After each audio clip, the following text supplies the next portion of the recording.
It's not a first date or a wedding dress that I think of when I see them.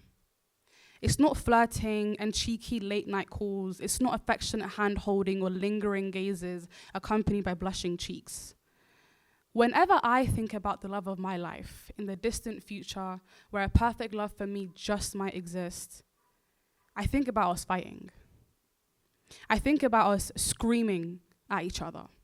I think about uncontrollable rage and shaking with adrenaline. I think about plates smashing, lethal remnants bouncing off walls. I think about swinging hinges off doors just to shut you out.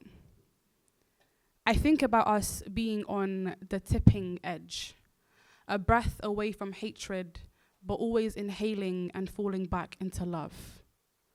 When you disagree with me, even slightly, I immediately pad my skin and prepare my armor of defensiveness.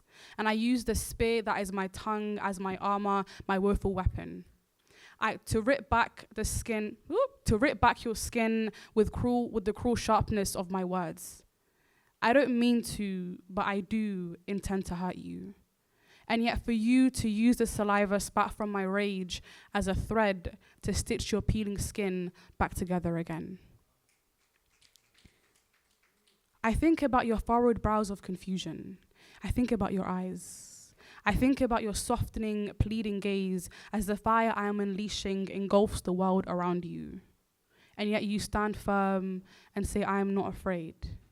But your eyes are glossed over with a hint of horror, speckled with blinks of fear, that my wrath may reduce you to stone, but you keep looking at me anyways. I think about channeling all the rage from my childhood into the center of my palm and slapping you. Watching you absorb a shockwave of undeserved trauma. Watching you stand with it. Watching you drink my pain. I think about pushing you and shoving you away and you still gripping my elbows, holding me close. Holding onto the same hand that inflicted pain on your delicate skin, pressing my palm onto your cheek and seeking comfort in the root of your pain anyways. I think about exposing you to the ugliest parts of myself, not my face when I've just woken up.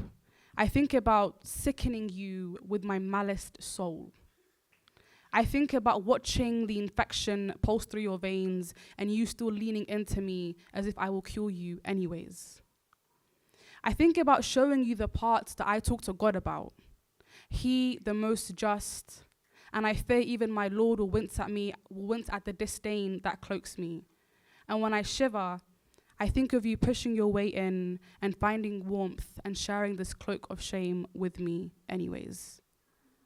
I want you to endure the out-of-tune whistling of my nonsensical rants, conduct the inconsistent crescendos, hear me play even the easiest notes wrong, pull every string wrong, snap your baton in frustration wrong, and allow my existence to be fundamentally wrong, and wince as you press closer to hear my deafening melody anyways.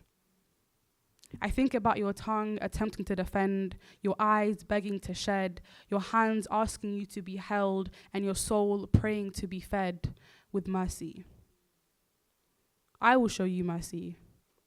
If you can show me that when the stage lights have been shut, when there is nothing left to say on the script, when there are no props left to break, when my mask is too sweaty to keep on my face, when the crescendo diminuendos and there is nothing but my silhouette and ragged breath, nothing to smell but warm air.